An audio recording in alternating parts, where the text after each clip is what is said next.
হিন্দু না মুসলমান, জৈন না খ্রিস্টান, পৃথিবীর জমিনে অনেক ধর্ম এসেছিল, যে ধর্মগুলিকে পেট আর পকেটের জন্য নিজেরা ধর্মের কিছু পরিবর্তন আমরা করে ফেলেছি।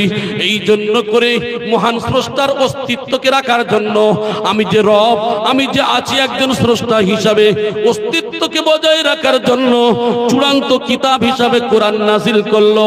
আর আল্লাহ জানিয়ে দিলেন এই কোরআন শুধু আজান গেছে পুরোপুরা তবলিগের জন্য নয়, এই কোরআন শুধু মুসলমানদের জন্য নয়, এই কোরআন হলো গোটা বিশ্বের জন্য। তাই আল্লাহ বললেন ইন্না নাহনু নাযালনা যিকরা ওয়া ইন্না লাহু লাহাফিজুন। এই কোরআন আমি নাজিল করেছি, হিফাজতের দায়িত্ব আমি আল্লাহ নিয়েছি। পৃথিবীর সাহিত্যিক, বৈজ্ঞানিক, বিখ্যাত বিখ্যাত ব্যক্তি যারা কোরআনের আয়াতকে কি করবে পাল্টানোর জন্য একটা জের জবর পেশ পর্যন্ত পৃথিবীর কোন সাহিত্যিক বৈজ্ঞানিকের ক্ষমতা থাকবে না কোরআনের একটা জের জবর পেশের ভুল ধরতে পারে। কারণ এই কোরআন আমি আল্লাহ চ্যালেঞ্জ করেছি, ওয়াদা করেছি, পৃথিবীর কোন ব্যক্তি এসে কোরআনের একটা আয়াত তৈরি করতে পারবে না, আর কোরআনের একটা জের জবর পেশ পর্যন্ত ভুল ধরতে পারবে না। জোরে বলি সুবহানাল্লাহ। পৃথিবীর কোন লেখক যখন কোন কিতাব লেখে তার ভুলের জন্য বলে দেয়, লিখেও দেয় যে যদি কোনো বইটা লেখা হলে এর মধ্যে যদি কোনো ভুল ভ্রান্তি থাকে জানাবেন, এটা আমি সংশোধন করে দেব।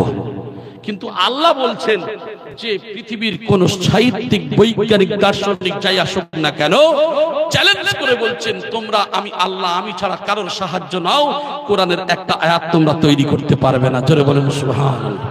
আমার ভাই, এইবারে আমি আপনাদেরকে বলি, আল্লাহ রসুল সাল্লাল্লাহু আলাইহি ওয়াসাল্লামকে পাঠানো হলো, রসুল কিভাবে দাওয়াত দিলেন? রসুল কি শুধু আজান গাছির মধ্যে দাওয়াত দিলেন, না ফুরফুরার মধ্যে দাওয়াত দিলেন, না একটা দল সিলসিলার মধ্যে দাওয়াত দিলেন? আল্লাহর নবী তিনি দাওয়াত দিলেন, তিনি কোন সিলসিলা দল দেখেন নাই। আল্লাহর নবী সেই সময় অমুসলিম যারা ছিল, আহলে কিতাব যারা ছিল, অমুসলিম যারা ছিল, আল্লাহর নবী তাদের কাছে দাওয়াত দিয়েছিলেন লা ইলাহা ইল্লাল্লাহ মুহাম্মাদুর রাসূলুল্লাহ সাল্লাল্লাহু আলাইহি ওয়াসাল্লাম দাওয়াত দিয়েছিলেন। এই দাওয়াত যারা নিয়েছিলেন তারাই হলেন সাহাবা। এক শ্রেণীর মানুষ তারা জানতেন মুহাম্মদ সত্য নবী, কিন্তু এক শ্রেণীর মানুষ তারা মানেন নাই। রসুলের প্রতি অত্যাচার করা হলো, আল্লাহর নবী বললেন না, আমার উপরে অত্যাচার করা হলে কি হবে, আমি নবী কারোর প্রতি অত্যাচার করতে আসি নাই। তাই আল্লাহ বললেন, নবী গো, আমি তোমাকে পাঠালাম যারা অন্ধকারের মধ্যে থাকবে তাদেরকে তুমি আলোর পথ দেখাবে। কিভাবে দেখাবে? সেটাই হলো আল্লাহর দিকে যখন ডাকবে, আল মাউইজাতুল হাসানা, উত্তম উপদেশ দিয়ে ডাকবে, ভালোবাসা দিয়ে ডাকবে, উদারতা দিয়ে ডাকবে, সত্য সহকারে ডাকবে। বিভিন্ন পথ তিনি জানিয়ে দিলেন, তিনি হলেন আল্লাহ। এই নবী যে দাওয়াত দিলেন, আমি বলেছি একটা দল, একটা সিলসিলার দাওয়াত দেননি। আমার আপনার নবী দাওয়াত দিলেন, কেমন করে জানিয়ে দেয়া হলো? আল্লাহ পাক রব্বুল আলামিন বলেন, ওয়া মা আরসালনাকা ইল্লা কাফাতাল লিন-নাসি বাশীরান ওয়া নাযীরা ওয়ালাকিন্না আকসারান-নাসি লা ইয়ালামুন। সূরা সাবার আয়াত নম্বর 28 এর মধ্যে বলা হলো, আয় আমার হাবিব, আমি তোমাকে পাঠালাম গোটা বিশ্বের মানবদিগকে সুসংবাদ দেবে। সুসংবাদ কাদের দেবে? শুধু আজান গাছির না একটা সিলসিলা? আল্লাহ শিক্ষা দিলেন, রাসূল গো, তোমাকে পাঠালাম গোটা বিশ্বের জন্য সুসংবাদ দেবে এবং সতর্ক করবে। কাদের জন্য সতর্ক? ওয়ালাকিন্না, কিন্তু আকসারান নাস, অধিকাংশ মানুষেরা, লা ইয়ালামুন, তারা জানে না। যারা জানে না তারা অজানার কারণে অন্যায় করবে। নবী তাদেরকে তুমি সতর্ক করো। এখন যারা জানে না তারা তো অজানার কারণে অন্যায় করে, ঠিক কি না? তাদের অন্যায় করাটা আমাদের রাগ করলে চলবে? রাসূল কি করলেন? ভালোবাসা দিয়ে, উদারতা দিয়ে তাদেরকে সত্যের দাওয়াত দিলেন। মেনে নিলেন যারা, হয়ে গেলেন সাহাবা। মানেন নাই যারা, তারা হলেন আবু জাহেল, আবু লাহাব, সায়েবা, উতবা। তাহলে আমি, আপনি, আমরা, আপনারা একটাই খেয়াল করব, যে দল যে সিলসিলা থাক, ঝগড়া বিবাদ করে লাভ নেই। এখন দেখেছেন ওয়াকাফ বিল নিয়ে মুসলমান আমরা এখন কি বলি বলেন তো?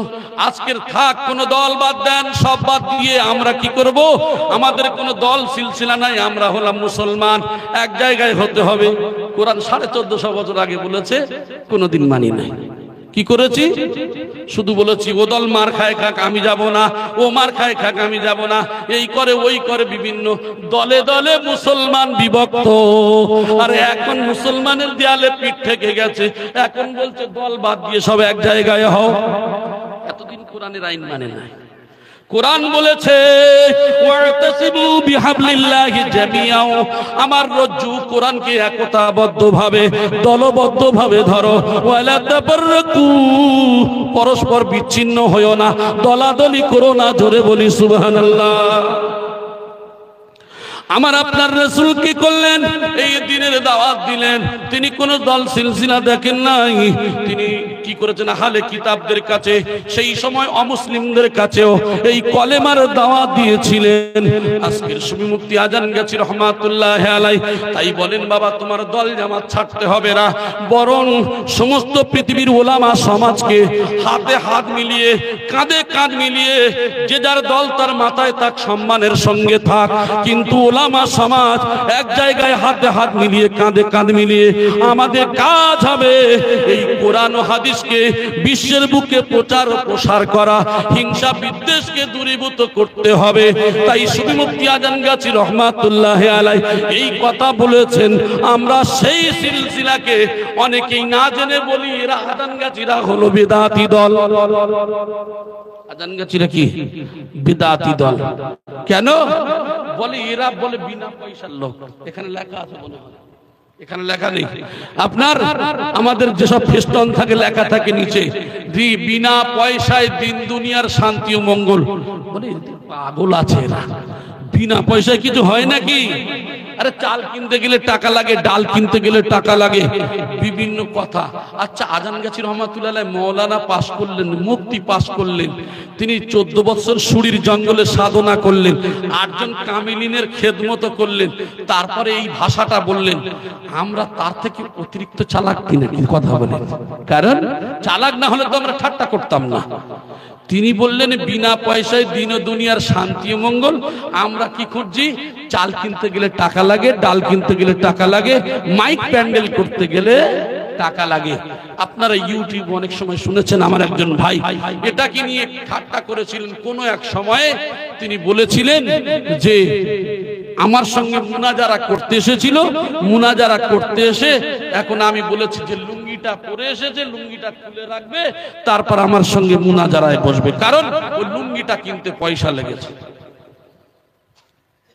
এত বড় একজন আমাদের ভাই, একজন মুফতি সাহেব এই কথা বলেছেন।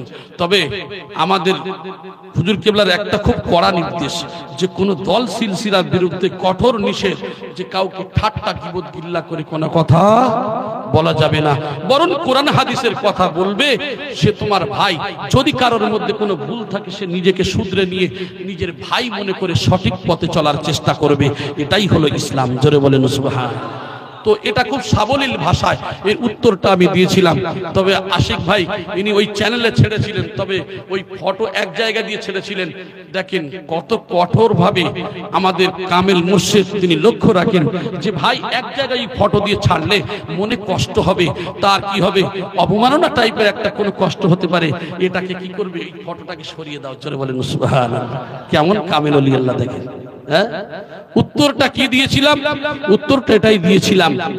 এখানে লেখা আছে বিনা পয়সায় দিন ও দুনিয়ার শান্তি ও মঙ্গল। আপনারা ওজিফা নিয়ে যাবেন, ওজিফার নিচে লেখা আছে বিনা পয়সায় দিন দুনিয়ার কি বলেছে? শান্তি ও মঙ্গল। এখানে চাল ডাল আলুর কথা লেখা নেই। শান্তি মঙ্গলটা হলো বিনা পয়সায়। ও ভাইজান, এখন আপনাদের মালিক গ্রাম বাজারে যাবেন, গোটা পৃথিবীর যত বাজার আছে সমস্ত বাজারে গিয়ে দেখবেন সাইনবোর্ড লেখা থাকে, বস্ত্রালয়, পাদুকালয়, অমুক জায়গা তমুক জায়গায় যে যার দোকান, সেই দোকানের এক একটা নাম থাকে, কিন্তু কোন দোকানের সাইনবোর্ড এমন পেয়েছেন নাকি এখানে শান্তি মঙ্গল বিক্রয় হয়? পৃথিবীর কোন বাজারে পাবেন না। কিন্তু বললেন কি? আজানগাছি রহমাতুল্লাহ আলাইহি মাওলানা মুফতি সাহেব বলেছেন, পেয়েছেন কোথায়? কোরআনে। জোরে বলেন সুবহানাল্লাহ। তিনি কোরআন থেকে বলছেন আর আমরা দুনিয়ায় খুঁজে খুঁজে বেড়াচ্ছি। কোরআন বলছে আলা বিযিকরিল্লাহি তাতমাইন্নুল কুলুব। আল্লাহর জিকির, কোরআন তেলাওয়াতের মধ্যে রয়েছে শান্তি। বাড়িতে অশান্তি শুরু হয়েছে, ভাই ভাই ঝগড়া, গ্রাম প্রতিবেশীর সঙ্গে ঝগড়া, ঝগড়াতে যেও না, উযু সেরে নিয়ে কোরআনের মধ্যে কোরআন তেলাওয়াত করো, তোমার মধ্যে আসবে শান্তি। এটা হলো বিনা পয়সায়। একবার জোরে বলি সুবহানাল্লাহ। নামাজে দুরাকাত নামাজে দাঁড়িয়ে যাও, এর মধ্যে রয়েছে শান্তি।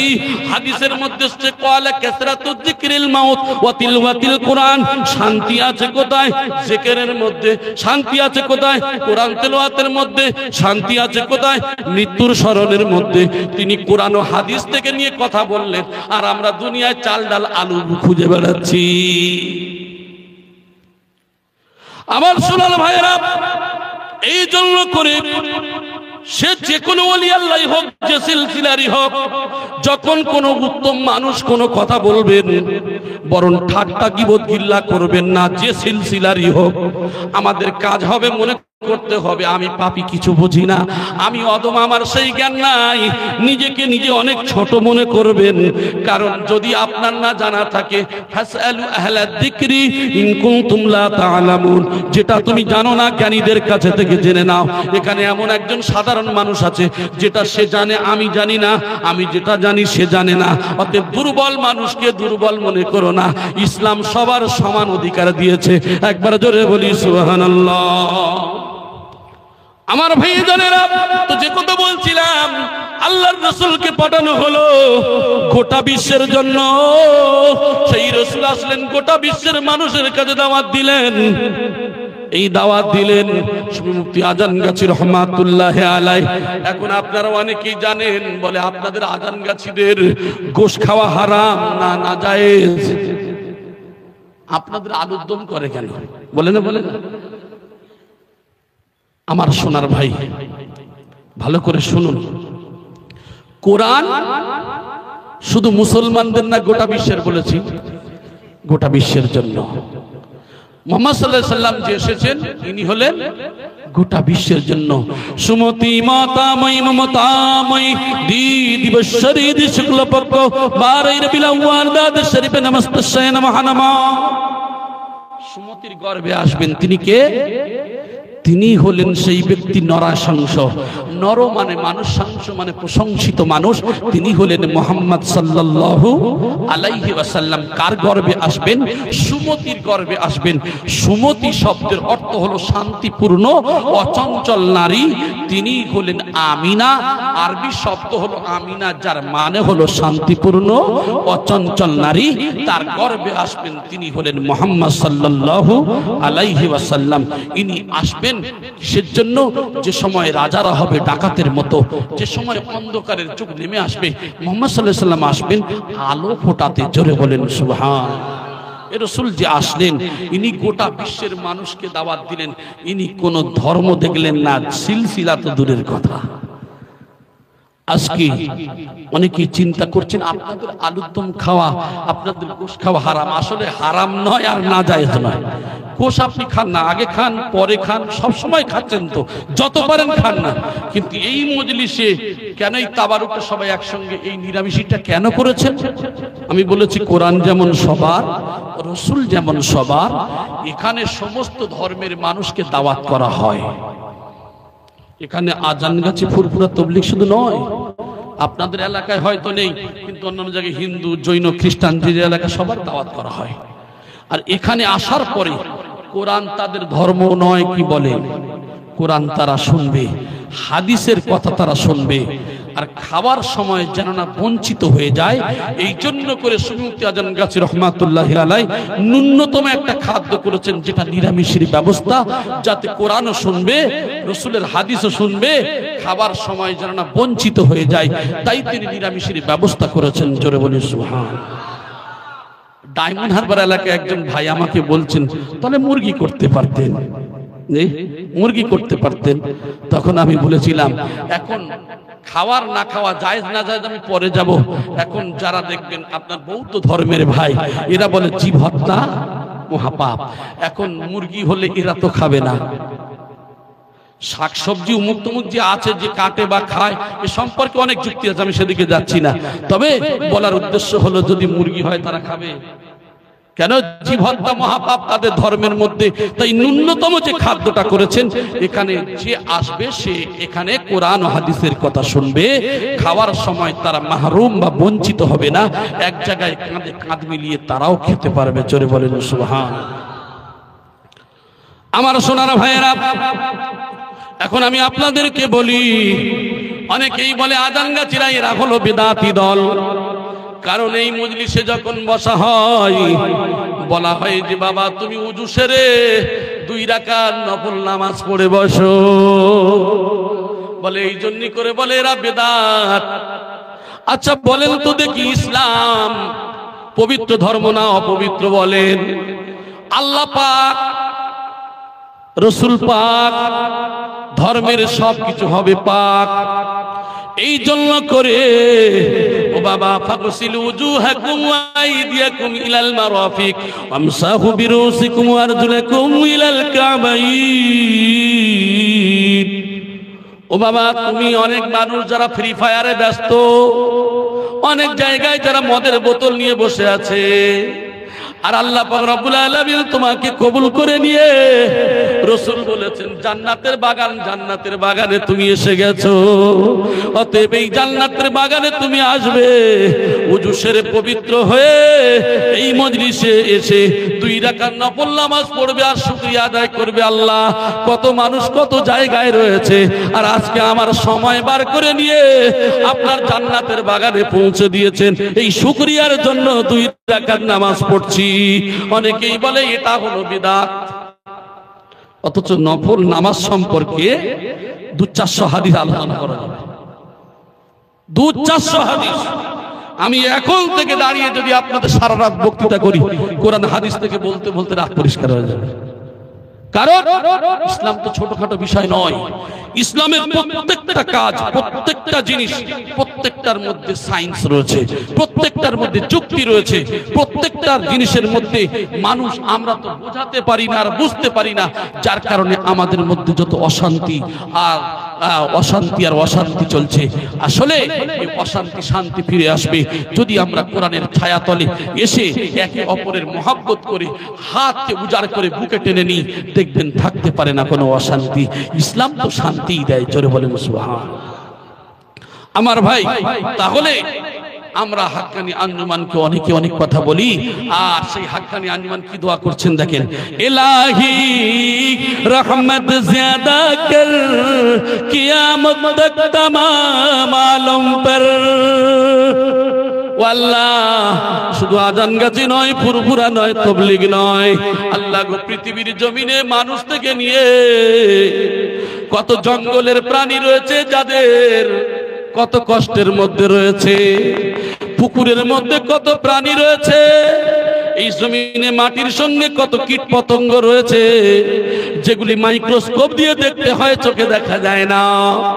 তাদের জন্য হাক্কানি আঞ্জুমান দোয়া চেয়েছে, আল্লাহ তোমার দয়া তোমার করুণা তো সবার মধ্যে আছে, আল্লাহ যার উপরে যতটা দিয়ে রেখেছেন ওগো আল্লাহ তাদের জন্য আরো বাড়িয়ে দেন। জোরে বলি সুবহানাল্লাহ। ইসলাম সাম্প্রদায়িকতার সঙ্গে জড়িত। রাসূল বলেছেন ইসলাম এমন একটা ধর্ম, একজন বুড়ি মহিলা নবীর ভয়ে পালিয়ে যাচ্ছেন,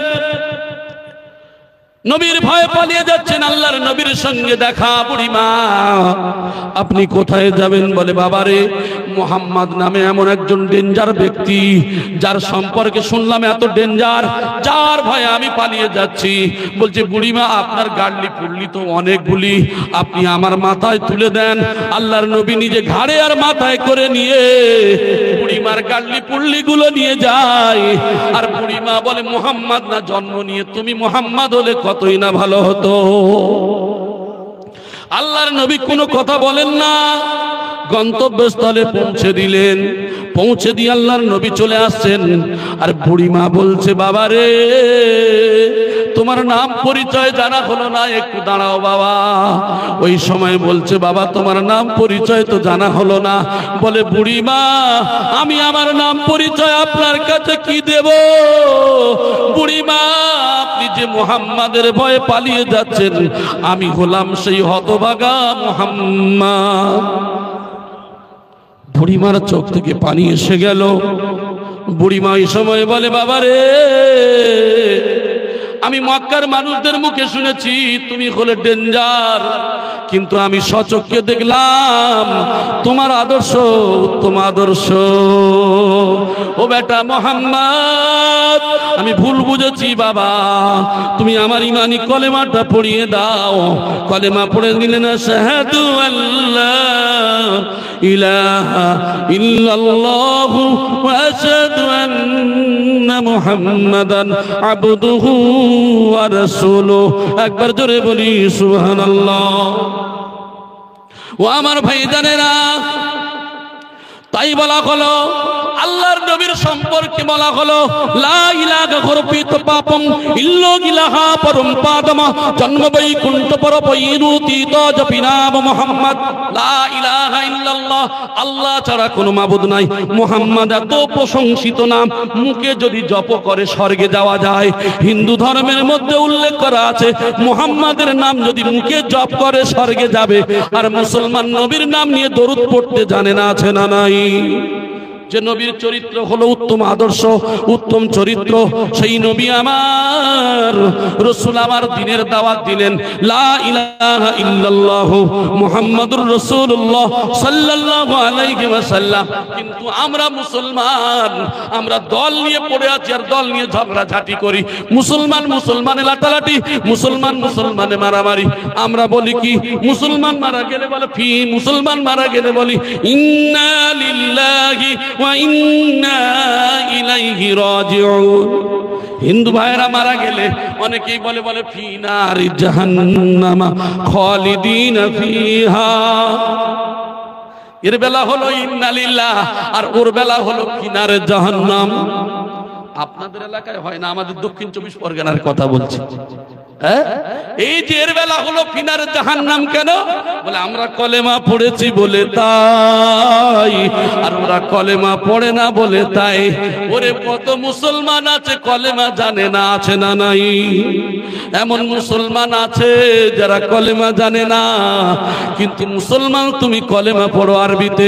হিন্দু ভাইয়েরা কলেমা পড়ে তারা সংস্কৃত শব্দে লা ইলাহা ইল্লাল্লাহ মুহাম্মাদান রাসূলুল্লাহ, এর অর্থ হলো আল্লাহ ছাড়া কোনো মাবুদ নাই। আর মুহাম্মদ সাল্লাল্লাহু আলাইহি সাল্লাম হলো আল্লাহর প্রেরিত পুরুষ বা রাসূল। হে মুসলমান, তুমিও কলেমা পড়েছো, তারাও কলেমা পড়েছে। তুমি দ্বিতীয় কলেমা পড়ো আশহাদু আল্লা ইলাহা ইল্লাল্লাহ ওয়া আশহাদু আন্না মুহাম্মাদান আবদুহু ওয়া রাসূলুহু। আমি সাক্ষ্য দিচ্ছি যে আল্লাহ ছাড়া কোনো মাবুদ নেই, আর মুহাম্মদ সাল্লাল্লাহু আলাইহি সাল্লাম হলো আল্লাহর প্রেরিত পুরুষ বা রাসূল। আমার হিন্দু ভাইরা তাদের সংস্কৃত শব্দে পড়েন ভোতারমিন্দ্র ভোতারমিন্দ্র মহাসুরিন্দ্রা অল্লং জ্যেষ্ঠং শ্রেষ্ঠং পর্ণং পুণ্যং ব্রাহ্মণং অল্লং আল্লাহ রাসূল মুহাম্মদ রাকান আদুল্লাহ বুকমে কম আল্লাহ বুকং নির্খাত কম। আমি সাক্ষ্য দিচ্ছি যে আল্লাহ জ্যেষ্ঠ শ্রেষ্ঠ, মুহাম্মাদুর রাসূলুল্লাহ হলো আল্লাহর প্রেরিত পুরুষ বা রাসূল। হে মুসলমান, তুমিও পড়েছো, তারাও পড়েছে। এখন তাদের বেলা হলো ফিনারে জাহান্নাম, আর তোমার বেলা কেন হলো ইন্না লিল্লাহ। এই দাওয়াতকে পৌঁছাতে হবে। যদি বলেন কলেমা পড়লে শুধু হবে নাকি? আমরা মুসলমানেরা তো নামাজ পড়ি, কি পড়ি? আকিমিস সালাত, নামাজ কায়েম করো, নামাজ কায়েম করো। ইন্নাস সালাতা তানহা আনিল ফাহশাই ওয়াল মুনকার, নামাজ খারাপ কাজ, অশ্লীল কাজকে দূরে সরায়। এখন আমি আপনাদেরকে বলি, সূরা আনকাবুতের আয়াত নম্বর 45 মধ্যে বলা হয়েছে নামাজ খারাপ কাজ, অশ্লীল কাজকে দূরে সরায়। হে মুসলমান, অনেকে মুসলমান আছে নামাজ পড়ে না, ঠিক কি না? 100-র ভিতরে 60% বেনামাজি, 40% নামাজ পড়ে, ঠিক কি না? এই নামাজ আল্লাহ বলেছেন খারাপ কাজকে দূরে সরায়। এই নামাজ মুসলমান, কোরআনের মধ্যে বলা হয়েছে, হাদিসের মধ্যে উল্লেখ করা হয়েছে এই নামাজ সম্পর্কে। এখন বলছেন আমরা নামাজ পড়ি, হিন্দু ভাইদের মধ্যে তো নামাজ নাই। হিন্দু ভাইদের ধর্মের মধ্যে উল্লেখ করা হয়েছে ষষ্ঠাঙ্গ, শাস্তা শব্দের অর্থ হলো 8, অঙ্গ শব্দের অর্থ হলো অঙ্গ। 8টা অঙ্গকে যে কোনো বস্তুর সঙ্গে স্পর্শ করতে হবে। সেইটা হলো 2টা পা, 2টা হাঁটু, 2টা হাত, নাক আর কপাল। এই 8টা অঙ্গ দিয়ে আমরা মুসলমানেরা নামাজ আদায় করি। তাদের ভাষায় তারা গড় করে, আসলে এটাই নামাজের কথা উল্লেখ করা আছে। যদি বলেন গড় করি, কারে গড় করে? না কাসিয়া কা জানাতান কাদিপাহা, তিনি হলো এক একক, তানার কোনো মণিপ্রভু নেই, ঈশ্বরের কোনো পিতামাতা নেই। লাম ইয়ালিদ ওয়া লাম ইউলাদ, তিনি কাউকে জন্ম দেয় নাই, কারোর দ্বারা জন্ম নেয় নাই, তিনি হলেন আল্লাহ। আমার ভাইয়েরা, তাই বলা হয়েছে না তা শ্যাপরাতমা আস্তি, তার কোনো সাদৃশ্য নেই, তিনি হলেন নিরাকার, তিনি হলেন ঈশ্বরের যোগ্য। হিন্দু ভাইদের ধর্মের মধ্যে উল্লেখ করা আছে তিনি হলেন ঈশ্বর, যার কোনো আকার নেই, তিনি হলেন আল্লাহ। আমরা হিন্দু, আমরা মুসলমান ভাইরা আল্লাহর নাম ধরে ডাকি রহমান, রহিম, সত্তার, জব্বার, খলিক, মালিক, বিভিন্ন নাম ধরে ডাকি। হিন্দু ভাইরা ডাকেন ব্রহ্মা, কৃষ্ণ, বিভিন্ন নাম ধরে ডাকে, ডাকে না? ডাকে না? তাদের ধর্মের মধ্যে বলা আছে একম আসত বিপ্রা বহুদা বিদান্তি, এক সাধুগণ ঈশ্বরকে বহু নামেই ডাকে। যেমন আমরা আরবিতে ডাকি, তারা সংস্কৃত শব্দে ডাকে। আমার সোনার ভাইয়েরা, এখন আমি আপনাদেরকে বলতে চাই, এখন তারা সংস্কৃত শব্দে ডাকে আর আমরা আরবিতে ডাকি। এখন যদি মানে করা যায়, এখানে দেখা যায় সেই মানের মধ্যে উল্লেখ করা আছে। আমার সোনার ভাইয়েরা, মানে মতলবের দিকে লক্ষ্য করলে মানে যদি উল্টে দিই সমস্যা। কিন্তু জেনে রাখবেন, কিছু নাম যেগুলি মানুষের দেওয়া, আর কিছু নাম আছে যেটা স্বয়ং আল্লাহর তরফ থেকে। কারণ দেখবেন আল্লাহর যে নাম, এই আল্লাহ পাক রব্বুল আলামিনের নাম, এটা দুনিয়ার কোনো মানুষের দেওয়া নয়। তবে আমি আপনাদেরকে বলবো, হাক্কানি আঞ্জুমান কঠোর ভরে বলে যে সিলসিলাতে দূরের কথা, আমার হিন্দু ভাইদের অপমান করার জন্য কথা বলা নিষেধ। আমি এই জন্য করে হিন্দু ভাইদের পায়ে ধরে বলি, হাতে ধরে বলি। আর হাক্কানি আঞ্জুমান থেকে হিন্দু ভাইদের কনফারেন্সে হাক্কানি আঞ্জুমান থেকে পাঠানো হয় ফুরফুরা তাবলীগ। হাক্কানি আঞ্জুমান থেকে কোনো দল সিলসিলা দেখা হয় না, কারণ সবাই হলো আল্লাহর বান্দা, নবীর উম্মত। এই জন্য করে সব জায়গায় হাক্কানি আঞ্জুমান থেকে পাঠানো হয়। হিন্দু ভাইদের কোনো কনফারেন্স হলে, কোনো ধর্মের কোনো জায়গায় কোনো যদি হয়, কোনো যদি কনফারেন্স হয়, সেখানেও হাক্কানি আঞ্জুমান থেকে পাঠানো হয়। একবার জোরে বলি সুবহানাল্লাহ। কারণ সবাই তো আল্লাহর বান্দা, আমরা হলাম নবীর উম্মত। আল্লাহ পাঠিয়েছেন, কাল কিয়ামতের ময়দানে যেদিন বিচার নেবেন, একজন একজন করে নেবেন, আলাদা করে নেবেন না। তাহলে আমাদের কাজ হবে সত্যটা জানিয়ে দেওয়া, এর নাম হলো ইসলাম। তবে কোন হিন্দু ভাইদের ধর্মকে ছোট করে, ঘৃণা করে এ কথা বলা হয় না। ধর্মকে সম্মান করা, এটা হলো আমাদের কাজ। তবে কাউকে অসম্মান করে নিজের ধর্ম, আমি মনে করছি আমার ধর্মটা সঠিক, আর তাদের ধর্মটাকে আমরা বিভিন্ন ভাবে কি বললাম, বিভিন্ন ভাষা দিয়ে তাদেরকে এমন ভাবে বললাম যে তাদের মনে কষ্ট হলো। ইসলাম তো এই কষ্ট দেয় না, ইসলাম। তবে আল্লাহ বলেছেন ইন্না দীনা ইনদাল্লাহিল ইসলাম, পৃথিবীর জমিনে 1 নম্বর ধর্ম হলো, সেটা হলো শান্তি। শান্তি, জোরে বলি সুবহানাল্লাহ, তার নাম হলো ইসলাম। এইবারে এই হিন্দু ভাই বলেন, খ্রিস্টান ভাই, আমি বিভিন্ন ধর্ম নিয়ে অনেক জায়গায় আলোচনা করেছি, আপনারা অনেকেই জানেন। তবে আমার বলার উদ্দেশ্য হলো, সমস্ত ধর্মে হাক্কানি আঞ্জুমান একটাই কথা বলে, শুধু দাওয়াতের বার্তা ছাড়া আর কিছু নয়, ভালোবাসা দিয়ে, উদারতা দিয়ে একমাত্র হাক্কানি আঞ্জুমান ডাকেন। কারণ ইলাহি রহমত জিয়াদা কর কিয়ামত তক তাম আলমের প্রতি, জোরে বলেন সুবহানাল্লাহ। তাই নিরামিষের ব্যবস্থা করা হয়েছে। এখানে আপনি যে খেতে পারবেন, আপনি পার্সোনাল ভাবে খান না, যত পারেন খান, আপনি আগে খান পরে খান, কিন্তু এই মজলিসে যখন আসবেন, এখানে সবাই কাতারে কাতারে, কি মৌলানা, কি মুফতি, কি হাফেজ, কি কারি, কে ওয়াজিন, কে মুক, সবাই এক জায়গায় এক কাতারে বসে একই খাদ্য খাবে। এটাই হলো হাক্কানি আঞ্জুমানের কথা, জোরে বলি সুবহান। আমার ভাই, এবারে অনেকেই বলেন আপনাদের নাকি এই যে ওয়াজ নসিহত করে নাকি টাকা নিতে নেই। টাকা নিতে নেই কেন? হাদিয়া দেওয়া সুন্নত, নেওয়া সুন্নত। আলহামদুলিল্লাহ, অবশ্যই দেওয়া সুন্নত, নেওয়াও সুন্নত। তবে অনেকেই বলে থাকেন যে হাক্কানি আঞ্জুমান টাকা নেয় না। আলহামদুলিল্লাহ, ভালো জিনিস, কিন্তু অন্যান্য সিলসিলার কি ঘৃণা করে? না, হাক্কানি আঞ্জুমান কোন দল সিলসিলার ঘৃণা করেন না। তবে দাদা হুজুর পীর কিবলা রহমাতুল্লাহ আলাই, আবু বকর সিদ্দিক রহমাতুল্লাহ আলাই যে রুটেশন দিয়েছেন, যে পদ্ধতি বলেছেন, হাক্কানি আঞ্জুমান সেই অনুপাতে আমলও করেন, জোরে বলেন সুবহানাল্লাহ। কারণ এই জন্য করে হাদিয়া দেওয়া সুন্নত, নেওয়াও সুন্নত। তবে হাক্কানি আঞ্জুমান একটু কড়া ভাবে কি করে, বাবা তাহকিক করাটা ফরজ, যাচাই করা ফরজ। তুমি কার পয়সা নেবে, কোথা থেকে নিচ্ছ, কে দিচ্ছে, একটু ভেবে দেখো। ইসলাম মানে যে পবিত্র ধর্ম, তুমি যে দিচ্ছে, একটা মানুষ যদি সুদখোর হয়, সুদে টাকা খাটায়, আমি জানি ওই মানুষের টাকাটা নিয়ে ধর্মের কাজে লাগিয়ে দিলাম, ওই মানুষটা কি হবে, সে সারা জীবনও সারবে না।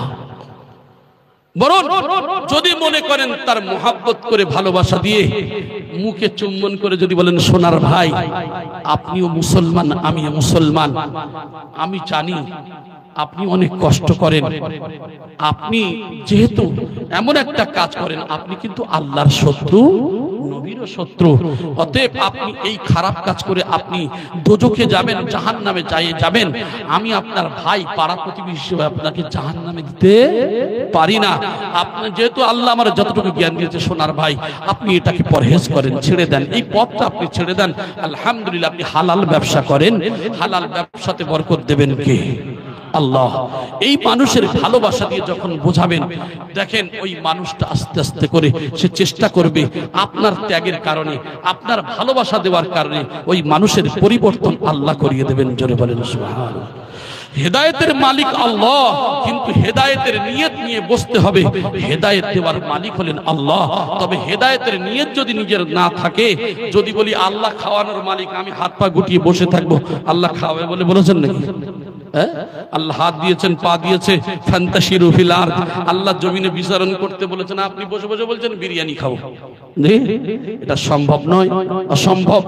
তবে আল্লাহ পাক রব্বুল আলামিন আপনার সেই হাত দিয়েছে, পা দিয়েছে, তলাব কাসবিল হালালি ফারিজাতু বাদাল ফারিদা, অন্যান্য ফরজের ন্যায় হালাল রুজির তালাশ করা। হাক্কানি আঞ্জুমান এখানে একটা কথা বলে, আপনারা অনেকেই বলেন আপনাদের চলে কি করে, আপনাদের কি আমেরিকা থেকে টাকা আসে নাকি?